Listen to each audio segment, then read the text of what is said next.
A world champion slumps on a stool, coughing lung tissue into a bucket. His promoter doesn't stop the fight. He shoves painkillers down the 84-pound man's throat and pushes him right back into the ring.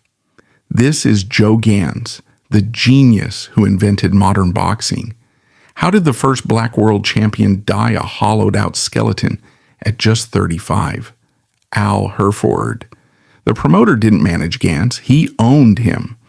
Herford used predatory debt to force a terminally ill man to fight, extracting every last dollar from his failing lungs before discarding the corpse. Born Joseph Gant on November 25, 1874, his immediate environment was defined by absolute deprivation. By the age of 4, he was an orphan. His biological father, Joseph Cephus Butts, abandoned the family. The paternal figure was erased before any memory could form.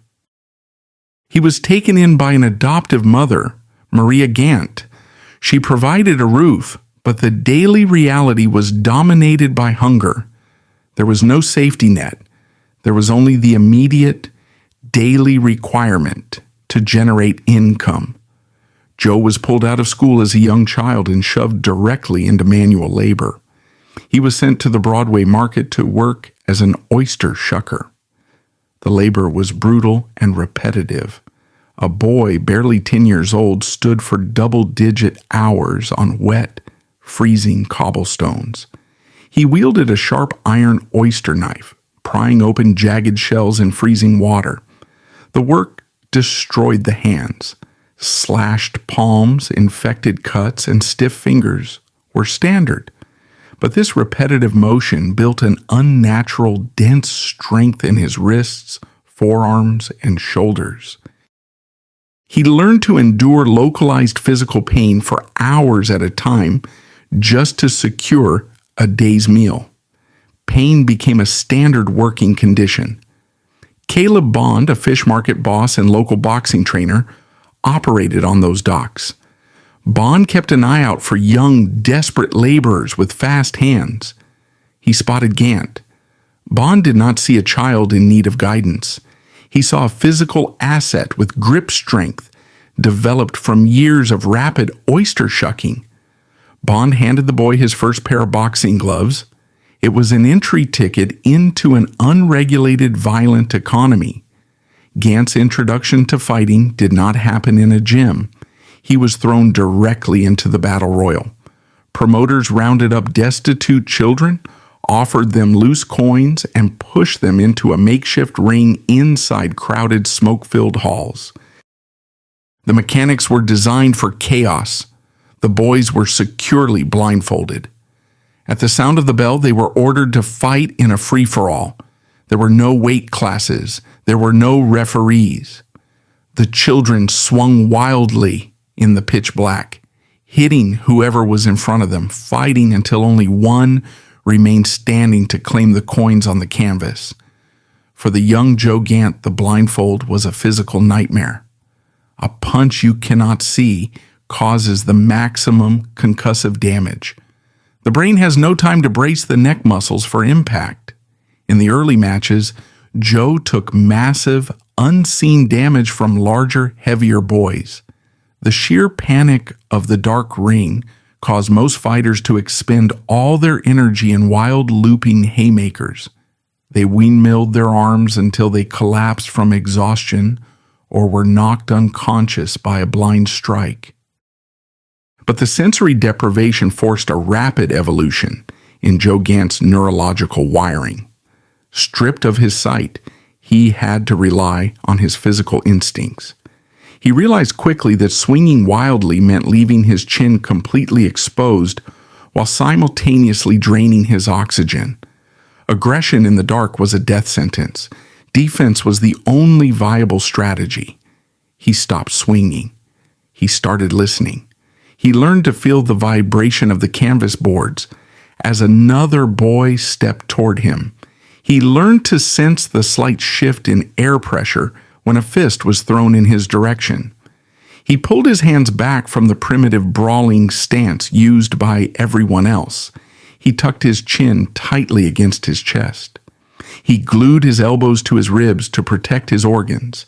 He began to map the spatial geometry of the ring in his mind. He recognized that he did not need to retreat wildly to avoid a punch.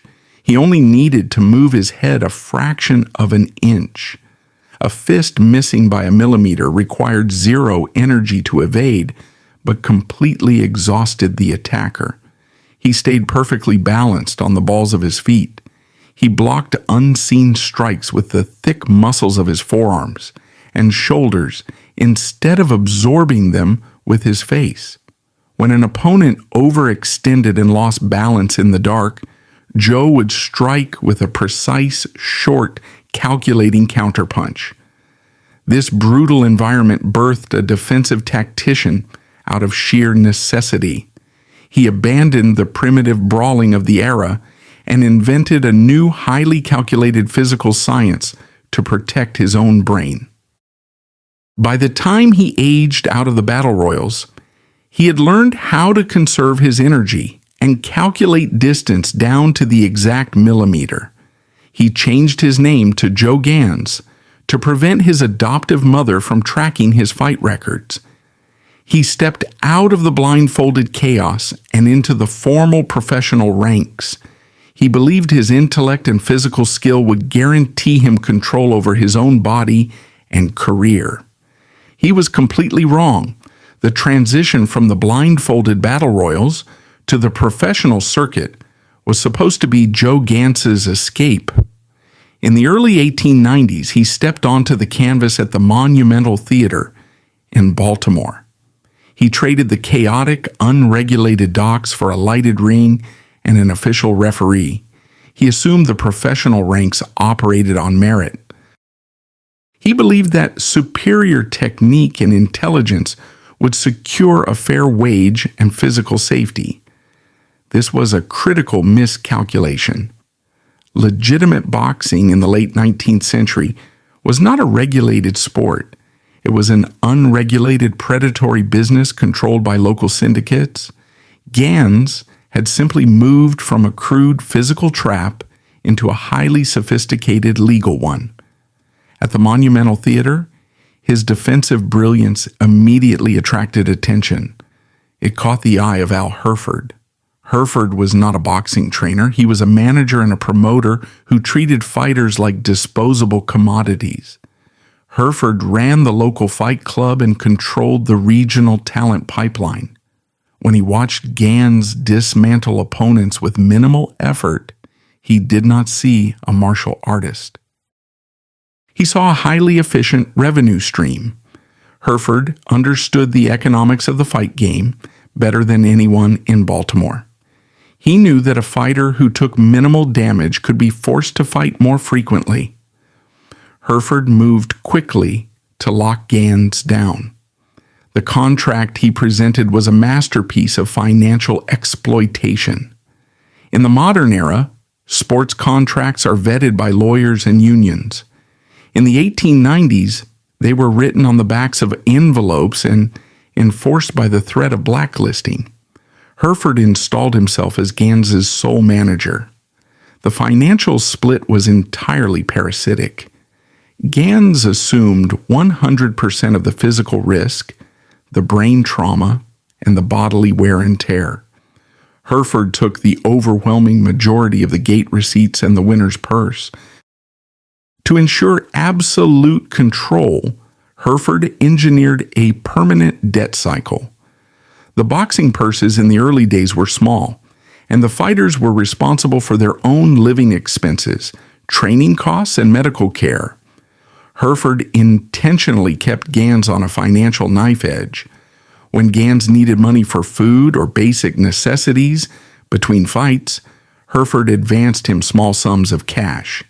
These advances came with extortionate, unwritten interest rates. Gans was fighting constantly, yet his official earnings were immediately siphoned off to repay the debt owed to his own manager. The ledger was always manipulated to ensure Gans remained in the red. This financial stranglehold dictated his physical reality. Because he was permanently in debt, Gans could not refuse fights. Hereford booked him relentlessly. From 1894 to 1897, Gans fought an incredibly condensed schedule, sometimes stepping into the ring several times a month. He was routinely matched against heavier, more experienced opponents. There was no concept of a training camp or a recovery period. If Hereford booked a fight on a Tuesday, Gans fought on Tuesday.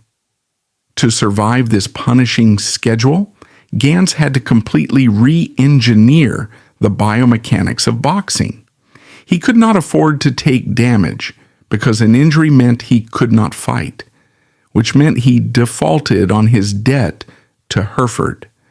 At the time, the standard fighting style was a holdover from the bare-knuckle era of John L. Sullivan. Fighters stood straight up, hands held low, and relied on brute force and their ability to absorb punishment with their faces. It was an offensive, attritional style that shortened careers and destroyed brains. Gans dismantled this approach entirely. He invented modern defensive boxing out of sheer necessity. He tightened his physical profile. He locked his elbows tight against his floating ribs to protect his liver and internal organs. He raised his gloves to protect his jaw. He used his shoulders to deflect incoming hooks.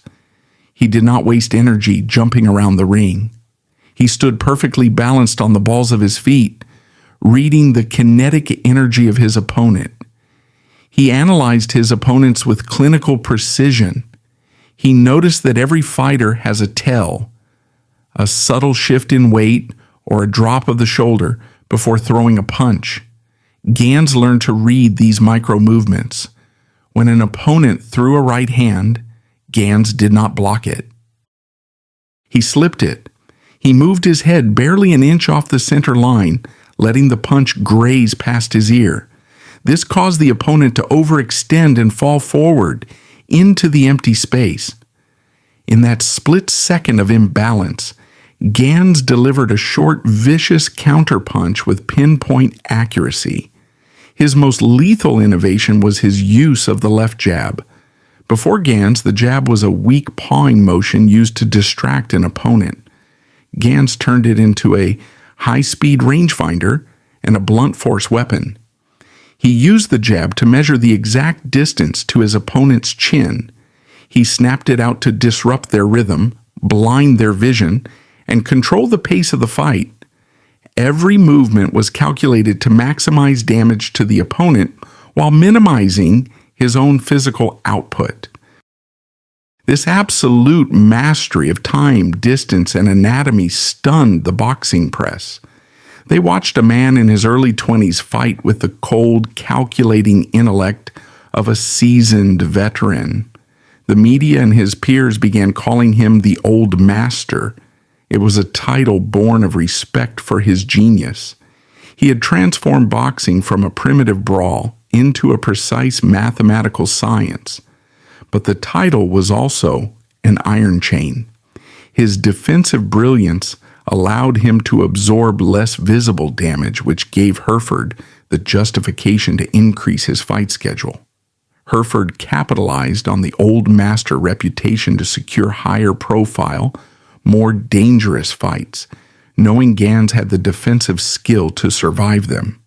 Gans's own intellect became the tool of his exploitation. He perfected the art of not getting hit, only to find himself trapped in a system that demanded he fight until his body simply broke down. The technical mastery that made him a legend was exactly what kept him locked inside Hereford's machine. He was protecting his brain in the ring, but he could not protect his career from the syndicates that were beginning to tighten their grip on the entire sport. The predatory syndicate model that Hereford utilized locally in the late 1890s had rapidly scaled into a massive national monopoly by the turn of the century. Men like Al Hereford were simply middle managers. The real power sat not with regional operators, but within the illicit, telegraph-connected betting parlors across New York, Chicago, and San Francisco. These syndicates utilized newly expanded telegraph networks to lay massive national odds on local fights. To these operators, a legitimate, unpredictable athletic contest was a flawed business model. They required guaranteed financial returns. They achieved this by buying promoters, paying off local police precincts, and dictating outcomes directly to the fighters. Joe Gans's defensive brilliance was a distinct liability to this system. A man who rarely absorbed a clean punch was highly unpredictable. The syndicate needed him under absolute control. By late 1900, the syndicate decided to liquidate Gans's reputation for a massive payday. They arranged a bout against Terry McGovern, scheduled for December 13th at Tattersall's in Chicago. McGovern was a ferocious, aggressive white fighter with a massive following of bettors. The smart money within the fight game knew Gans possessed the technical ability to dismantle McGovern's brawling style. This created a highly volatile betting pool with tight odds. Hereford and the syndicate bosses analyzed the national ledger. They calculated that if Gans lost unexpectedly, the payout for insider bets placed heavily on McGovern would be astronomical. The directive came down from the syndicate directly to Hereford, and Hereford delivered the ultimatum to Gans: lose the fight or face immediate blacklisting and physical retaliation. There was no negotiation. The debt Gans owed Hereford was weaponized to force total compliance. Taking a dive is a specific, dangerous mechanical process. It requires a fighter to intentionally override his own survival instincts, shut down his defensive reflexes, and absorb concussive damage. On the night of the fight, Gans stepped into the ring in front of a hostile Chicago crowd. In the first round, muscle memory took over. Gans easily evaded McGovern's wild strikes and landed clean, sharp jabs. The mob operators sitting at ringside grew visibly nervous. Between rounds, the threat was quietly reiterated in the corner. In the second round, Gans complied with the syndicate. McGovern threw a looping, easily readable right hand. Gans, a man whose entire career was built on dodging punches by millimeters, intentionally stepped into the strike zone. He allowed the punch to connect, collapsed to the canvas, and stayed down for the referee's count. The fraud was completely transparent. The Chicago crowd, comprised of hardened bettors and fight analysts, instantly recognized that the old master had faked his own knockout. A violent riot broke out inside Tattersall's. Chairs and bottles were thrown into the ring. The referee, George Seiler, publicly questioned the legitimacy of the finish before he even left the arena. The civic backlash was severe enough that Chicago Mayor Carter Harrison Jr. effectively banned professional boxing in the city shortly after. The syndicate, however, was immune to the legal fallout. They had already wired their massive winnings out of the state before the riot ended. Hereford collected his cut. Gans received nothing but public disgust. The national press branded him a coward and a cheat. He was forced to absorb the total destruction of his professional and personal reputation, while the men who orchestrated the fix counted their money in private. When Gans was permitted to fight legitimately, the physical cost of the era's medical negligence was extreme. In March of that same year, he had challenged Frank Erne for the lightweight title in New York. This was a legitimate contest, and it highlighted the severe physiological dangers of the trade. By the 12th round, a violent clash of heads tore a massive gash straight through the tissue over Gans's eye. Modern ringside medicine dictates an immediate stoppage to prevent permanent nerve damage and blood loss. In 1900, cornermen used crude, unsterilized tools and caustic chemicals like iron chloride to temporarily coagulate the bleeding. The cut was so deep it exposed the orbital bone and threatened to sever the optic nerve. Gans was blinding himself with his own blood, facing permanent loss of vision, which would end his ability to earn a living entirely. He made the clinical decision to quit on his stool. He saved his eye, but the loss kept him trapped under Hereford's debt structure, without a championship purse for another 2 years. The syndicate also utilized institutional racism as a highly effective financial tool. This was the era of the color line. White champions routinely refused to defend their titles against black challengers. This was not simply racial animus, it was strict market protectionism. A white champion generated massive, consistent revenue from white ticket buyers. Losing the belt to a black fighter devalued the asset in the eyes of a segregated public. Because white lightweights systematically avoided him, Gans could not secure the lucrative, regulated fights in his own natural weight class. Hereford recognized this blockade and pivoted his business model. If Gans couldn't fight lightweights for high purses, Hereford would sell him as a physical spectacle against much heavier, more dangerous men. This strategy culminated in September 1904. Hereford signed Gans to fight Barbados' Joe Walcott in San Francisco.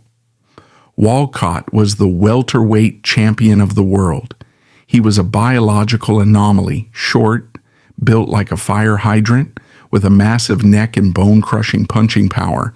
He naturally outweighed Gans by nearly 20 pounds of dense muscle. In combat sports, weight classes exist specifically to prevent blunt force trauma to internal organs. A 20-pound weight disparity at the lower weight classes is lethal. Hereford completely ignored the physiological reality. The fight offered a massive gate receipt because white audiences paid a premium to see cross-divisional mixed-race bloodbaths.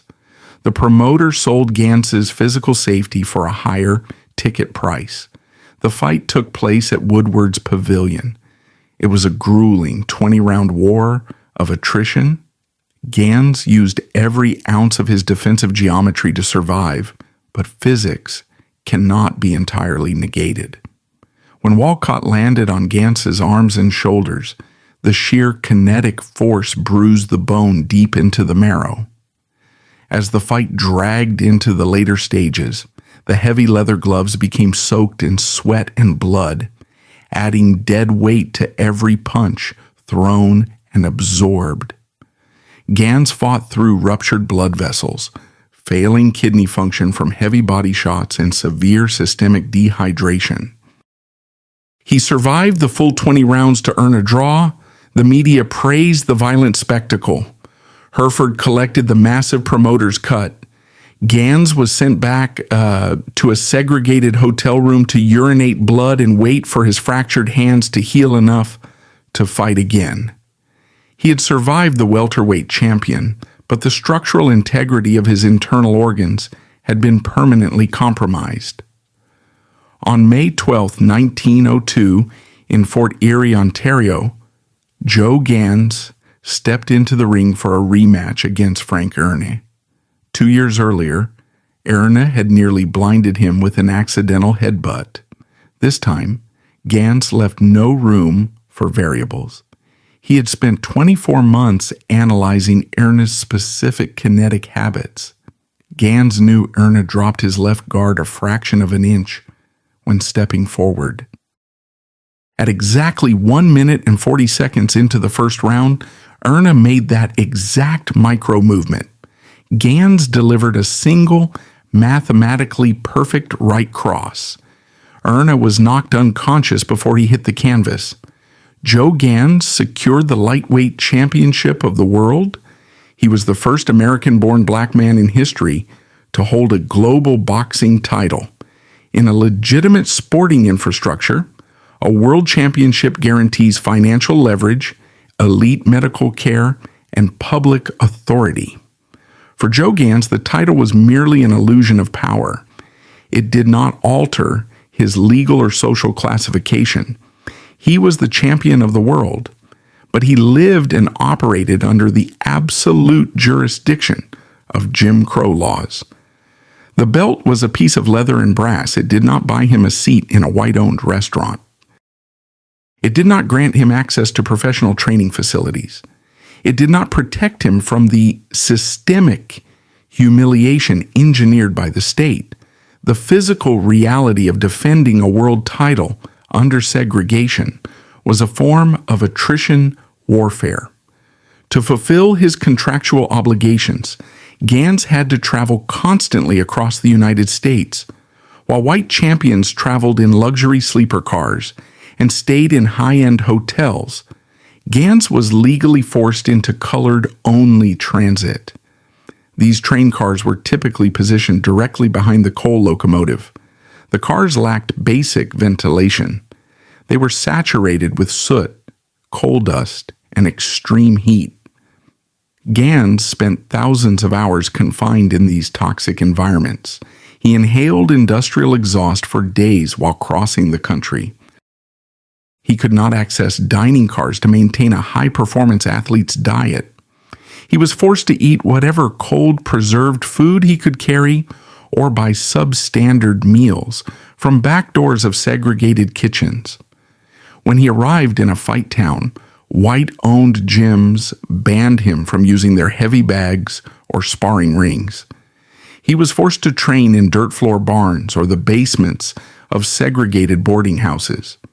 The travel conditions systematically degraded his respiratory system and his physical stamina before he even threw a punch. The white establishment viewed Gans's championship not as an athletic achievement, but as a direct threat to the racial hierarchy.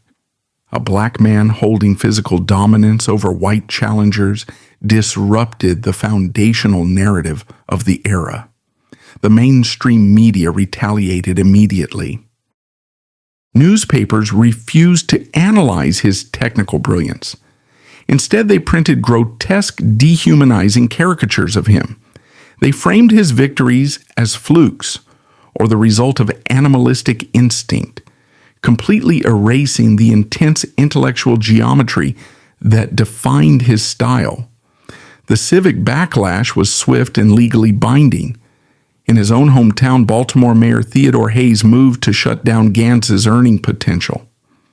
The local government recognized that a black champion drew massive crowds of black citizens, creating integrated public spaces where the social order was temporarily suspended. To prevent this, Mayor Hayes issued a strict legal ban on all mixed-race boxing matches within city limits. The directive was clear. The lightweight champion of the world was legally barred from practicing his profession in his own city simply because his opponents were white. Gans did not respond with public rage. He responded with a clinical, unassailable logic. He drafted an open letter to the Baltimore Sun. The prose was sharp, professional, and entirely devoid of emotion. He did not beg for equal treatment. He laid out the facts. He pointed out the blatant hypocrisy of a city that celebrated violence when a white man won, but legislated against it when a black man dominated. He asked only for the fundamental right to engage in a fair, regulated athletic contest. He demanded the city recognize him as a professional businessman trying to execute his trade. The letter was ignored by the government. Worse, it was weaponized by his own management. Al Herford saw the Baltimore ban as the ultimate point of leverage. With Gans legally locked out of his most lucrative home market, he was entirely dependent on Herford to secure fights in hostile territories, out west or up north. Herford tightened the financial vice. He reminded Gans of the ever-present debt ledger. He forced Gans into a grueling sequence of title defenses on the road, taking an even larger cut of the purses under the guise of increased travel expenses. To maintain the lightweight championship, Gans had to strictly weigh in at exactly 133 pounds. As a man enters his late 20s, his bone density and muscle mass naturally increase. Remaining at 133 pounds became a physiological nightmare. Today, fighters use sophisticated sports science and intravenous fluids to cut and rebuild weight safely. In the early 1900s, the process was pure, unregulated starvation and dehydration. Hereford did not care about the biological cost. He enforced the weight limit with brutal methods. Weeks before a fight, Gans was restricted to a diet of dry toast and small portions of broth. To strip the water from his organs, he was forced to wear heavy rubber suits and run for miles in the dead of summer. When he could no longer sweat, trainers handed him chewing gum and a spittoon. He chewed for hours, forcibly spitting out his own saliva to drain the last few ounces of fluid from his body. This extreme, repeated dehydration had catastrophic medical consequences. The human body requires water to produce the synovial fluid that protects joints, to regulate core temperature, and to maintain the white blood cell count necessary for a functioning immune system. By starving his body of water to meet Hereford's contractual demands, Gans was destroying his own internal defenses. His kidneys were severely overworked. His lung tissue, already compromised by years of breathing coal dust in segregated train cars, became highly susceptible to infection. Every time Joe Gans stepped on a scale to defend his title, he was a physically depleted shell. He stepped into the ring severely malnourished, operating entirely on muscle memory and defensive genius. Hereford and the boxing syndicates watched the champion's body wither. They noted the hollow cheeks and the persistent cough. They did not intervene. They did not order rest. They saw a depreciating asset and accelerated the fight schedule to extract the maximum amount of capital before the biological engine completely seized. The title was not a crown, it was a target painted on a dying man's back. The extraction of Joe Gans's physical capital reached its absolute peak on September 3, 1906. The location was Goldfield, Nevada. Goldfield was not an established athletic commission jurisdiction. It was a remote, brutal mining boom town carved directly into the Mojave Desert. The town operated on a purely extractive economy: pull the gold out of the ground, process it, and move the capital out of the state. The boxing syndicate applied this exact same industrial model to Joe Gans. The architect of this event was a gambling operator named George Tex Rickard. Rickard did not care about the sport of boxing. He cared about casino traffic. He needed a massive spectacle to draw miners, investors, and syndicate bosses into his northern saloon and casino. He identified the lightweight championship as the perfect bait. He orchestrated a title fight between the black champion Joe Gans and the white challenger Oscar Battling Nelson. The financial infrastructure of the Goldfield fight was a masterclass in racial extortion. Rickard guaranteed a total purse of $34,000. To generate national media hysteria, Rickard physically stacked the $34,000 in freshly minted $20 gold double eagles inside the window of the local John S. Cook and Company Bank. It was a brilliant marketing mechanism, but the distribution of that gold was a legally binding robbery. In standard boxing economics, the defending world champion dictates the financial terms and takes the majority split of the purse. The Goldfield contract entirely inverted this standard. Battling Nelson, the challenger, leveraged his status as the Great White Hope and the racial hostility of the era to dictate the terms. Nelson demanded and secured $22,500. Gans, the defending world champion, was capped at $11,000. Gans had no leverage to reject the contract. Al Herford and the syndicate demanded the fight. The outstanding debts required immediate servicing. Gans signed the paperwork, officially agreeing to risk his title and his life for less than half the market value of the event. But the financial robbery was only the first layer of the trap. Nelson's management team understood that Gans was the vastly superior technical fighter. To neutralize Gans's defensive genius, they had to destroy his physical physiology before the opening bell. They weaponized the weigh-in process. The championship weight limit was exactly 133 pounds. The standard protocol allowed a fighter to weigh in the day before the fight, stripped bare, giving the body 24 hours to rehydrate and stabilize internal organs. Nelson's camp forced a series of unprecedented lethal clauses into the contract. They demanded that Gans weigh in not once but 3 separate times on the actual day of the fight. Furthermore, they demanded that Gans step onto the scale fully dressed in his fighting equipment. This included heavy leather boxing boots, thick wool trunks, protective bandages, and leather gloves. This equipment added several pounds of dead weight. To hit the 133-pound limit while wearing this gear, Gans's actual biological body weight had to drop below 130 pounds. For a 31-year-old man, standing 5 feet 6 inches tall with the dense bone and muscle structure of a professional athlete, achieving this weight was a medical catastrophe. It required the total evacuation of all fluids from his cellular structure. In the days leading up to the fight, Gans was subjected to absolute dehydration in the middle of the Nevada desert. The ambient temperature consistently exceeded 100 degrees Fahrenheit. Gans was denied water. He spent his time in makeshift saunas, running miles through the arid dust, sweating out the vital fluids necessary for brain protection and kidney function.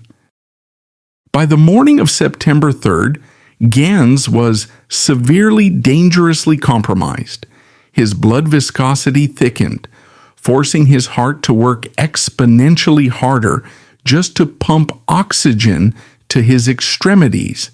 His synovial fluids, which lubricate the joints, were depleted. He was a physically hollowed-out shell operating purely on neurological muscle memory. At the final weigh-in, just hours before the fight, Gans hit the exact limit. He had survived the biological sabotage.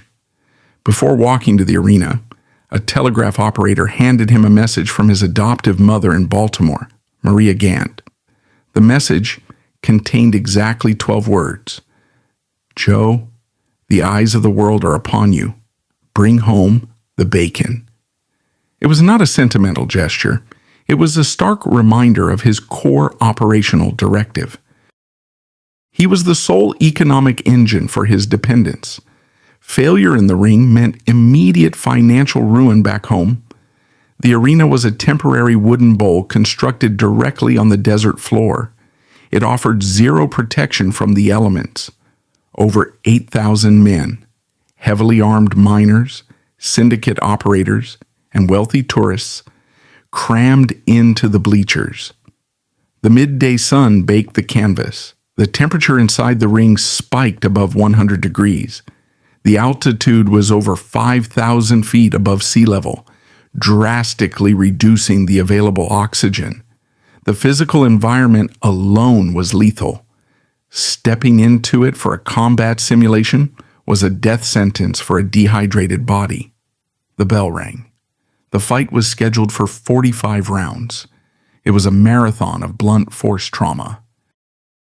Battling Nelson's strategy was primitive but highly effective in the extreme conditions. He relied on a granite chin and an endless reserve of stamina. He walked straight forward, throwing wild, looping punches intending to physically exhaust Gans and turn the fight into a chaotic brawl. Gans immediately deployed his defensive geometry. Despite his severe dehydration, his processing speed remained flawless. He kept his elbows tight, slipped Nelson's wide punches by millimeters, and countered with precise snapping jabs directly to Nelson's face. For the first 20 rounds, Gans delivered a clinical masterclass in distance management. He systematically dismantled Nelson's offense. Every time Nelson rushed forward, he was met with a straight left hand that snapped his head back. Nelson's face quickly deteriorated into a mass of swollen tissue and lacerations. However, the physical toll of delivering hundreds of precision strikes in the high-altitude heat began to drain Gans's remaining reserves. Because he was severely dehydrated, his muscles lacked the glycogen needed for explosive power. He was hitting Nelson flush, but the punches lacked the concussive force required to secure a knockout. He was forced into an agonizing war of attrition. By round 30, the fight devolved into a grueling, mechanical grind. Both men were covered in Nelson's blood and Gans's sweat. The desert sun baked the fluids into the canvas. Around the 33rd round, the structural integrity of Gans's right hand failed. The repeated impact of driving his fist into Nelson's skull snapped the brittle metacarpal bones. The pain of a shattered hand inside a tightly laced leather glove is excruciating. A normal fighter would have thrown in the towel. Gans did not have that option. A surrender meant defaulting on the $11,000 purse and facing the wrath of the syndicate. Gans made an immediate, high-level tactical adjustment. He tucked his shattered right hand against his chest, using it solely as a static shield to protect his ribs. For the next 9 rounds, he fought exclusively with his left hand. He managed the distance, dictated the pace, and continued to snap Nelson's head back with a piston-like left jab. The crowd watched in stunned silence. A one-handed, severely dehydrated man was completely outboxing the heavily favored white challenger. In a display of stark professionalism that further humiliated his opponent, Gans repeatedly stepped back and offered a hand to help Nelson up off the canvas after knocking him down. It was a psychological tactic designed to break Nelson's will. It worked. By the 42nd round, battling Nelson was physically beaten and mentally broken. He was bleeding heavily from both eyes, his face unrecognizable. He realized he could not defeat Gans within the rules of boxing. Nelson abandoned all pretense of legitimate competition. In a desperate, calculated maneuver, Nelson dropped his shoulder and drove a vicious, intentional hook directly into Gans's groin. It was a blatant, crippling low blow. The impact dropped Gans to the canvas instantly. He curled into a fetal position, his body going into severe physiological shock. Referee George Seiler, who had officiated the fixed McGovern fight 6 years earlier, stepped in. The foul was too obvious to ignore, even for a corrupted system. Seiler disqualified Nelson on the spot. Joe Gans retained the lightweight championship of the world. The immediate aftermath was framed by the media as a heroic triumph. The reality was a medical tragedy. Gans collected his $11,000 and paid his managers, but the 42 rounds in the Goldfield Sun had permanently destroyed his biological infrastructure. The extreme dehydration combined with the inhalation of desert dust and the massive expenditure of physical energy completely collapsed his immune system. The latent tuberculosis bacteria, which had been sitting dormant in his lungs from years of breathing coal smoke in segregated train cars, now had an undefended host. The syndicate had extracted the fight they wanted. They got their casino traffic. They got their gate receipts, but they left the champion's body irreparably broken in the desert sand. The physical decline was no longer a possibility. It was an absolute medical certainty. The biological bill for the Goldfield Desert came due almost immediately. By late 1906, Joe Gans was no longer a functioning elite athlete. He was a medical patient operating inside a system that refused to acknowledge his diagnosis. The extreme dehydration and physical exhaustion in Nevada had shattered his immune response. Mycobacterium tuberculosis, a highly aggressive bacterial infection, took root in his lungs. In the early 20th century, tuberculosis was a death sentence. It actively consumed pulmonary tissue, creating cavities in the lungs and drastically reducing oxygen intake. For a professional boxer whose entire survival depended on cardiovascular endurance and oxygen processing, it was the ultimate physiological dismantling. But the boxing syndicate did not deal in medical realities. They dealt in contracts and gate receipts. To them, Gans was still the lightweight champion, which meant he was still a viable financial asset. The machine simply required him to keep moving forward. Gans recognized his physical decline. He understood that his time inside the ring was rapidly expiring. He attempted to execute an exit strategy.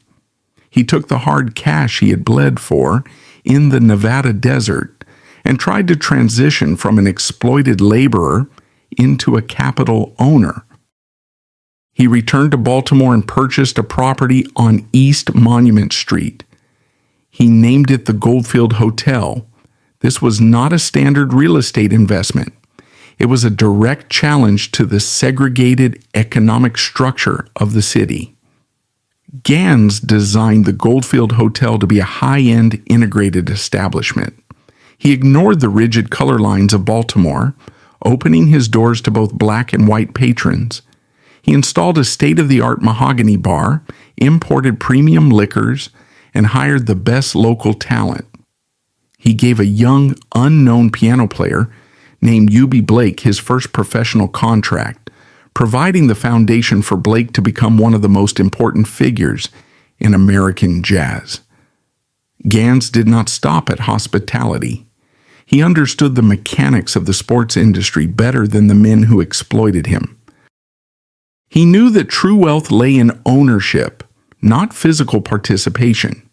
He established his own professional baseball team, entirely funded by his boxing purses. Originally called Joe Gans's Nine, the franchise later evolved into the Baltimore Giants. This organization became a critical precursor to the legendary Negro Leagues, providing salaried employment and professional infrastructure for black athletes who were barred from the white major leagues.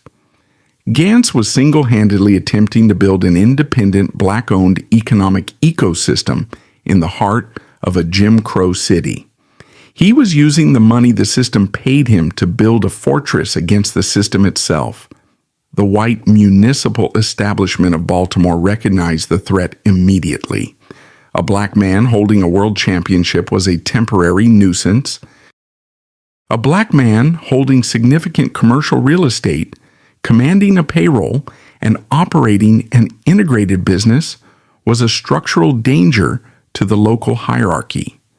The city government did not attack Gans with physical violence. They used the bureaucracy. The local police precinct and the municipal liquor board coordinated a targeted campaign of administrative strangulation. The harassment was relentless and strictly legal. Police officers conducted constant, unprovoked raids on the Goldfield Hotel during peak business hours. They intimidated patrons, disrupted operations, and fabricated noise complaints. The liquor board subjected Gans to endless audits, threatening to pull his operating licenses on minor manufactured infractions. The legal fees required to fight these municipal attacks drained his cash reserves. Suppliers were pressured to cut off his inventory. The city systematically choked the revenue stream of the hotel. They created an environment where it was financially impossible for the business to survive. Gans was forced to burn through his savings just to keep the doors open and pay his staff. While the city of Baltimore drained his bank accounts, the tuberculosis bacteria aggressively consumed his lungs. By early 1908, the symptoms were impossible to hide. Gans was suffering from severe night sweats. His resting heart rate was erratic. He was actively coughing up blood into his handkerchiefs. His walking weight plummeted. He was a dying man. The financial strangulation of his business left him with zero leverage. The debts mounted. Al Hereford and the boxing syndicate monitored the situation closely. They knew Gans was bankrupt, and they knew he was sick. This was the exact vulnerability they required. The syndicate ordered him back into the ring to defend his title. They arranged 2 rematches against battling Nelson. The fights were booked for July and September of 1908 in Colma, California. To sanction a world title fight, the local athletic commission required a medical clearance. This process was a masterclass in institutional fraud. The syndicate hired local physicians to examine Gans. These doctors walked into the examination room, looked at a man who was pale, severely underweight, and actively coughing up pulmonary tissue, and signed the official paperwork declaring him completely fit for 45 rounds of professional combat.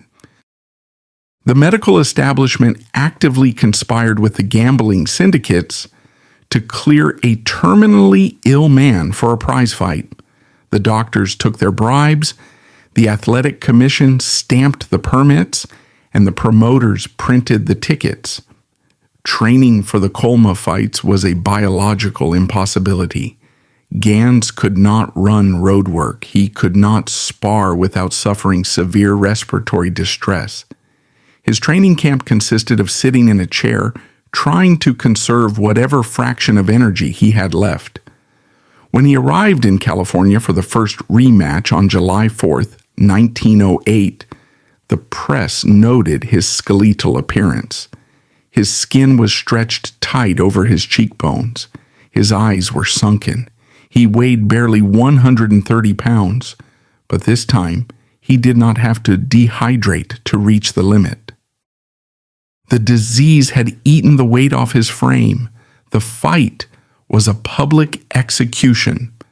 Battling Nelson, fully aware of Gans's medical condition, did not attempt to box.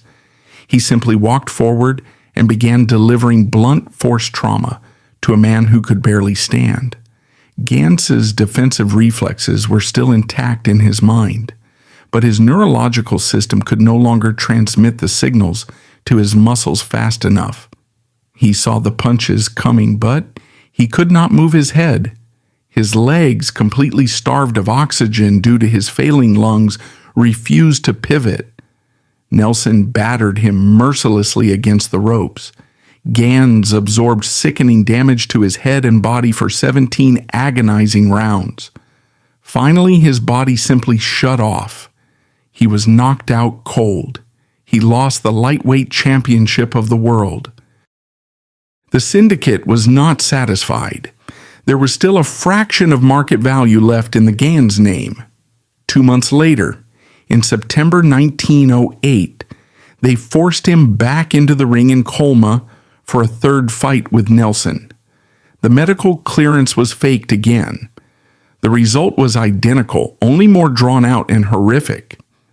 Gans endured 21 rounds of sustained beatings before being knocked unconscious again. The promoters extracted the final gate receipts from his deteriorating body. Once the bell rang and Gans lay motionless on the canvas, his utility to the system dropped to zero. Hereford and the backers abandoned him. There were no more fights to book. The engine was dead. With Gans broken and stripped of his title, the syndicate faced a potential public relations crisis. The visual reality of the Colma fights was undeniable. The boxing public had watched promoters feed a visibly dying man to a heavy puncher. If the press investigated and revealed that the system had knowingly sanctioned a fighter with active tuberculosis, the legal and financial backlash against the promoters and the athletic commissions could have been catastrophic. The syndicate needed an alibi. They needed a narrative that shifted the blame entirely onto the victim. They utilized the tabloid media to launch a coordinated, vicious smear campaign. The sports writers, many of whom were on the payroll of the gambling syndicates, began circulating a specific rumor. Joe Gans was not dying of tuberculosis or physical exhaustion. They claimed he was dying of advanced syphilis. This was a highly calculated medical lie designed for character assassination. In the strict moralistic society of 1908, syphilis was heavily stigmatized. It was viewed not merely as a disease, but as a moral failing. By leaking the syphilis rumor to the press, the syndicate achieved two critical objectives. First, it completely absolved the boxing industry of any liability. If Gans was dying from a sexually transmitted disease, his physical collapse was his own fault, the result of a reckless and degenerate lifestyle, rather than the result of severe dehydration, medical negligence, and a punishing 42-round fight in the Nevada sun. Second, the rumor was specifically designed to destroy the old master persona. Gans had spent his entire career projecting the image of an educated, disciplined, and highly intelligent gentleman. He dressed impeccably, spoke articulately, and carried himself with a quiet dignity that defied the racist stereotypes of the era. The syphilis narrative dismantled that dignity. It leaned heavily into the racist tropes favored by the white establishment, painting the black former champion as an undisciplined, immoral figure who squandered his physical gifts on vice. The media eagerly printed the lies. The narrative took hold instantly. The public, who had cheered for him when he held the belt, turned away in disgust. The smear campaign worked flawlessly. The athletic commissions faced no scrutiny. The doctors who signed the fraudulent medical clearances kept their licenses. Al Herford and Tex Rickard moved on to promote the next generation of fighters. Joe Gans was left completely isolated. His businesses were bankrupt, his reputation was intentionally dragged through the mud, and his lungs were failing. The system had successfully extracted his physical labor, liquidated his financial assets, and finally assassinated his character to protect its own profit margins. By August 1910, the physical liquidation of Joe Gans was complete. He was transported back to Baltimore, a 35-year-old man returning to the exact slums where his exploitation had begun. He was confined to a bed in his adoptive mother's house. His lungs were almost entirely destroyed by the unchecked tuberculosis.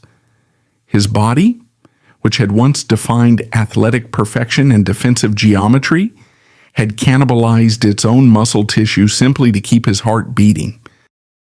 When he finally stopped breathing on August 10, 1910, the official medical ledger recorded his weight at exactly 84 pounds. The capitalist machinery of the early 20th century sports industry did not pause to mourn.